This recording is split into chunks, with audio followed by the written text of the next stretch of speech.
So I'd like to begin by asking Aparna a little bit about her journey so far, and what does winning together mean to you, Aparna?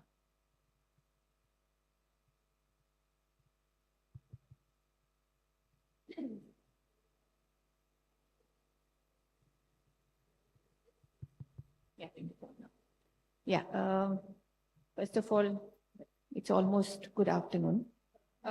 Very, very difficult session to follow. It's really hard with two such achievers on stage and listening to their stories. I think, honestly, I'm a bit distracted because their stories have been so inspirational. So I'm still sort of feeling and thinking about them. But yeah, I think just to answer your question, I started playing at the age of 8 years old. And when I started playing, there were no aspirations to become a champion. I just loved what I did. I loved playing. And that's where the journey started from. And of course, I started as an 8-year-old, played my first nationals when I was 11, and then retired when I was 28. So played a good lot of 20 years of competitive badminton. And through this whole journey, I came across this whole concept of winning, because that's very natural to sport. You win some, you lose some. Fortunately for me, I won a lot, right from the very beginning. So I was very fortunate. But the whole concept of winning together is something you understand, when you reflect back. Just because when you're in the thick of things, you think, I have won the title, it is mine, I have won the prize money and I own it. But it's never really like that. I don't think anyone wins anything on their own. It's not possible. And I say that because I feel there are 3 ways of winning together. One is the most obvious way, right? You work in a team, everybody works in a team, brings in their skills, bring in their effort, you work towards a common goal and you'll all win together. There's another kind of winning that comes in with, when you win individually, but then you use that win to actually go back to society and give back. For example, are you in the defense forces and you're protecting other people? It's your win. You've worked hard for it. You've got the title, but you're still going back and giving to society and giving to community like doctors do. And that's a win, because then again, everyone's winning together. And I think the third win is really when you achieve something, again, of course, with the help of others, but you achieve it. And then indirectly, there are many people who feel the win. An Olympic medal, the success of the Chandrayaan-3. I think all of us felt like a winner, right? So that's again winning together. I think the misnomer of winning together as women, I think it just goes much further. And that's a distinction that you want to break, to say that it's not women will stand up and inspire other women. Empowered women will empower other women. But at the end of the day, it is a victory of the nation. It is a victory of the community, and somewhere also as far as the world is concerned. So winning together for me is really that individually you have those wins, but at the end of the day, it is us. It is not me. Beautiful thought, Aparna. I think when they say when you go alone, you go fast, but when you go together, you go far. Yeah, absolutely. And in fact, that was one of the quotes that I wanted to talk about. While I agree with the latter half of it, that if you want to go far, you go together. But if you want to go fast, you go alone. I think somewhere I disagree with that, because that's really where the question of mentoring comes in, of coaching comes in. Can you have done it alone? Probably yes. In terms of it would have taken you that much longer. But if you have good mentors, and if you have good guides, and if you have good coaches, you will get there faster. So it's not necessarily if you want to go fast, you go alone. The more people that help you, the faster you will go. So I'm curious, because you spoke about mentoring, right? And, like I said, you're in a sport which is very, there's a certain, it's not like a team sport in any way. What weightage do you give to your support system against, say, your own discipline and perseverance and things like that? Would you say it's a equal 50-50, or would you say, you know what, you need that little bit extra from yourself? So I think one of, through my career, the best example I can give you of winning together and team and how it's important would be the Commonwealth Games in 1998. It was my first multi-sport event where I was representing India. I was the youngest member of the team at that point in time. And no one from India had won a women's singles medal at that point in time. So we went for the Commonwealth Games. The tournament starts with a men's and a women's event. And there were 8 members on the men's team, 8 members on the women's team. And then there was obviously the individual event after that. Now, as the tournament started, of course, we had a camp before that. Everyone had trained together, great team spirit and all that. But as the tournament started, the men's team played. In fact, they played their match first. They got a silver in the men's, and the women's team, we got a bronze, right? And as the individuals started, Gopichand, who we all know, he won a bronze medal at that event. And I went on to win a silver medal at that event. But it was not the medal per se, which was obviously India's first medal at the Commonwealth Games in the women's singles, but it was why it happened. And in the semi-finals, I was down in the 3rd game. So at that point, I think a lot of you all have played badminton. It was a scoring till 11 points.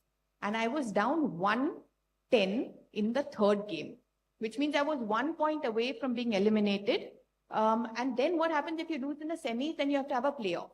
So in that playoff, if you win, you get a bronze. Otherwise, then you go home as number 4, which really in sport is the most painful position to be in.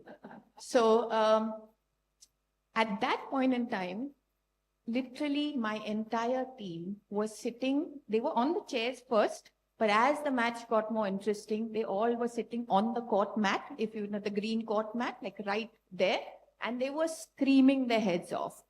And at one point in that game, I sort of flipped and I said, look, if they think I can, who am I to think I can't, right? And that flip, I think, really made me get into what they call as the zone. And then when you got into the zone and I went on, point by point to win that match and secure my place in the final. And then, of course, I lost the final, I won a silver, but I think that's when I really realized the importance of winning together. And it was also because, see, when we came back from that tournament, everyone had a medal around their necks. And I think that feeling, maybe I have never had again before, because it's never been a situation where literally 16 players go and all 16 come back with a medal. So that was the only tournament, and I think I've been very privileged to experience that. Such a goosebumps moment. So I'm curious, you spoke a little bit about losing, right? And, I know that there's this mental game in any sport, you need to rise above and make sure that, you've got your game face on. So 2 things really. What has failure meant to you? And, not just as a teacher, how do you rise above it? And the second really is, we've got a room full of women here and, we're in 2024 where, mental health and women, all of that is definitely, coming to the fore in a big way. So what advice would you give our, young leaders over here in terms of managing your mental health? Well, I think everything that I say now will sound very simple because circumstances are different for different people, and we understand that. I think what gives you mental health in a sense is something that we can control. Yes, there are days and there are days where, things don't go well and, you feel in a particular way. But net, I think it's in our control, right? Our mind is in our control. And as I always say that the mind is the boss. The mind dictates everything, pretty much. But what I have found from my personal experience is to really find purpose and to find joy in what you do. And if you have that gift with you, and if you have a strong grip on that, in spite of days going up and down, you will still come back to that and find your peace. And that's the kind of peace that you want to find. It's not external. Of course, you need a good support system. Of course, life would be better if circumstances were better at certain times, but you need to find that peace within. And I think that is where I feel mental health will really sort of get sorted in many ways. I honestly, for me, I knew I wanted to play sport at a very early age. There were no decisions, there was no waiting. At the age of 3 and 4, I was doing somersaults and cartwheels, and I knew that I wanted to play sport. Not which sport, not what level, but I found my purpose very early on in life. Some people find it early, some people find it later, but keep trying things till you actually find that place of peace and that place of balance, and then you'll be. I'm going to do a hybrid of a few questions that they've asked so that, we get the essence and more questions get done. I'm curious as well, are there any specific challenges or constraints that you feel women, be it in sport or otherwise, face as opposed to the other gender? Okay, so I'll start with sport and then I'll. So when I was playing, whenever an Indian team was selected, right, they would select 1 women's singles player and 4 men's singles players. And this was, I felt, completely unfair, right? Because there was such a big pressure on the women's singles player, whoever it was, to actually get selected. And it's not like it's now, right? So if you get selected, then you get 12 months of international badminton. If you don't get selected, then 12 months you sit in India. You're not going to get to play any tournaments at any point in time. Now, I think that I used as a challenge and as a motivation to say that I had to be number 1 in India. It doesn't matter, because I was so desperate to play international badminton and represent the country. And so right from when I played my under 12 nationals till when I retired. So I won 1 title under 12, number 1 in under 12, 2 times number 1 in under 15, 4 times number 1 in under 19, and then 9 times in the seniors. So literally, 16 years, I was number 1 out of 17. And that was only because of this fear that if I wasn't number 1, then I wouldn't get to play. So yes, there are challenges, and you use it as a motivation to actually, get better.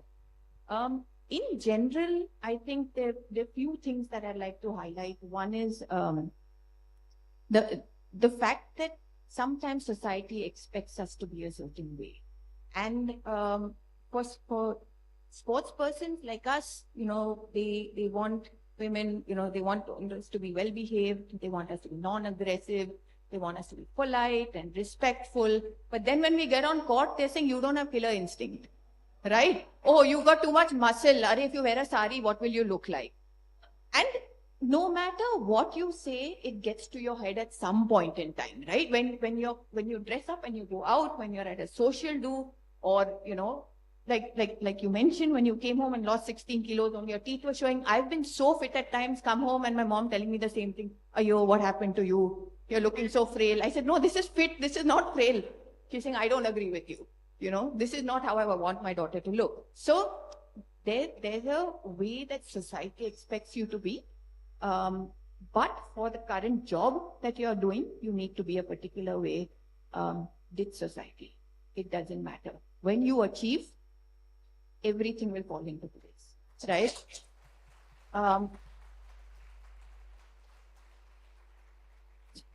So I think that is one thing. And I think the second thing is, when they say, if you want to understand a woman's mind, right? It's like somebody said that it's like a browser with some 2,500 tabs that are open and they're all open at the same time. I'm sure you'll agree with that, right? I think just prioritizing, what is to be done where. Guilt will always be there. I think no matter what you do, but I think finding the right balance in terms of, and when we say like work-life balance, so we say balance of, how ambitious you want to be, for example. It's not about equal path, right? It's about a space, again, where you feel balanced. Okay? There are days and days, again, and if you don't bring your best self, and if you don't bring your most balanced self, then the challenges are going to sort of put pressure on you. And that shouldn't be. So I feel as women, we do have this challenge, but look, you can do anything. Especially, these days they say there's a difference between being assertive and aggressive, and women are the ones who are always, learn to toe the line and walk that tightrope. So I think, yeah, that helps. You said you started very early, right? You played competitive sport, but through, the demographics, there are some videos with Indra Nooyi, which I think many of you have seen, where she speaks about the biological clock and the professional clock usually coinciding at the same time. She says, at one stage, your children need you, at the same time, you've just gotten your big promotion, very related to the corporate world. But how does that relate to you? Do you see an evolution saying, oh my God, this is how I felt then, but now 10 years later, I feel very differently? Has there been a marked difference in the way, the age has really dealt with? Yeah, I think in many ways, really, because sport is a profession that has a very short shelf life.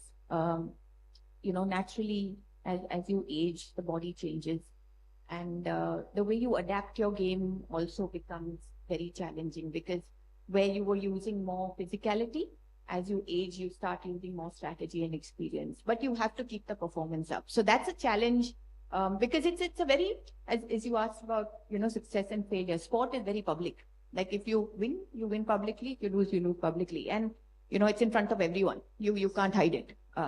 So I think that is one aspect of it. So the biological clock and just your physicality, of course, is a big thing. I feel the other distinction is, when you compare it to other professions, you sort of work your way into the profession, get experienced, and then you grow in that profession, and then you get your promotions, and then you get your degrees, and you move on. Sport, as we grow into the profession, we stop. We retire. It stops. It's like a hard full stop. And what you do after that, you start from zero all over again. Because a title, say like an Olympian, I may have played 2 Olympic Games, but that title doesn't count as a job qualification, unfortunately. Even if it's something directly related to sport. So even if I go into coaching, it doesn't count as a qualification, right? So whatever you do, it's almost like having a second career that starts. And that becomes very, very hard. So, as I was sitting and listening to you all, and I was, in fact, my sister's here, and I was just telling her, I said, damn, I should have studied and got more degrees. And, then I could have, had this career for, like you say, you study to be a doctor, you're a doctor for life. You study to be a lawyer, you're a lawyer for life. You train to be an Olympian, you're an Olympian for life, but that's it. Then it doesn't mean anything, right? So in that sense, it's very different. So do I have second thoughts? Of course I do at certain times. But then when I look back and I say, fine, where did I find maximum happiness? It is on the badminton court. I feel home when I'm on the badminton.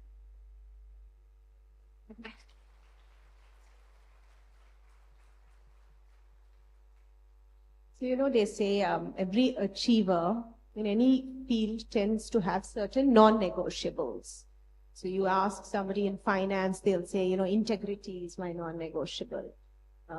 For me, as a mother and as somebody who's, constantly trying to balance my work life, and I kind of keep reminding myself to choose courage over comfort.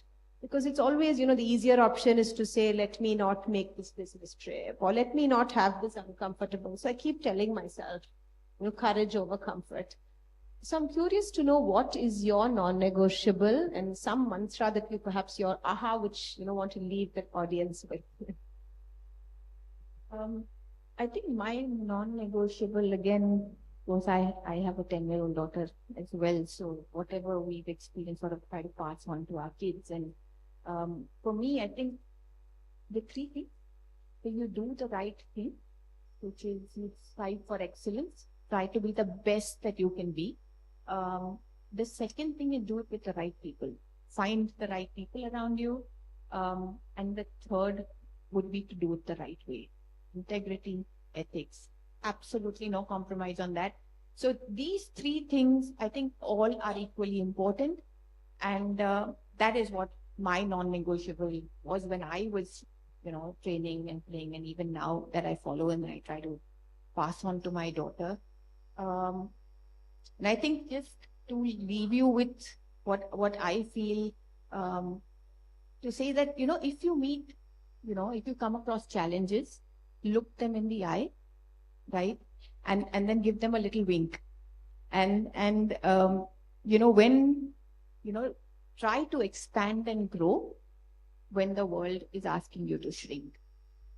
I think this is the message that I'd like to leave you with. Feel empowered, take accountability, take responsibility, but very importantly, as you mentioned, have the courage to be uncomfortable, because being a woman who has to manage so many different roles, most days you will be uncomfortable, but that is the norm, and that is something we should be proud of and wear it like a battle scar and just carry on.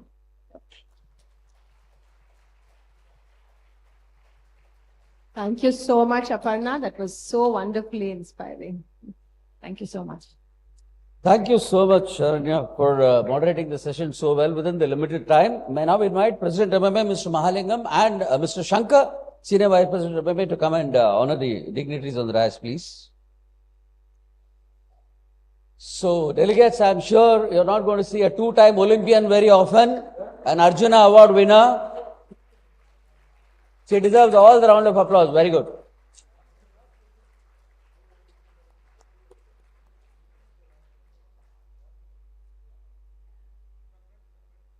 Thank you.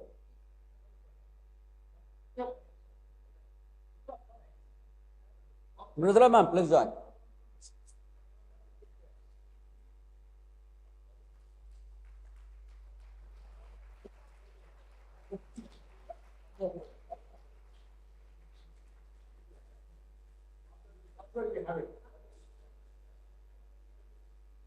A big round of applause to Ms. Sharanya. She is the one who wrote the concept note for this entire convention, and she has been in one way a backbone for the convention. Thank you so much, Sharanya.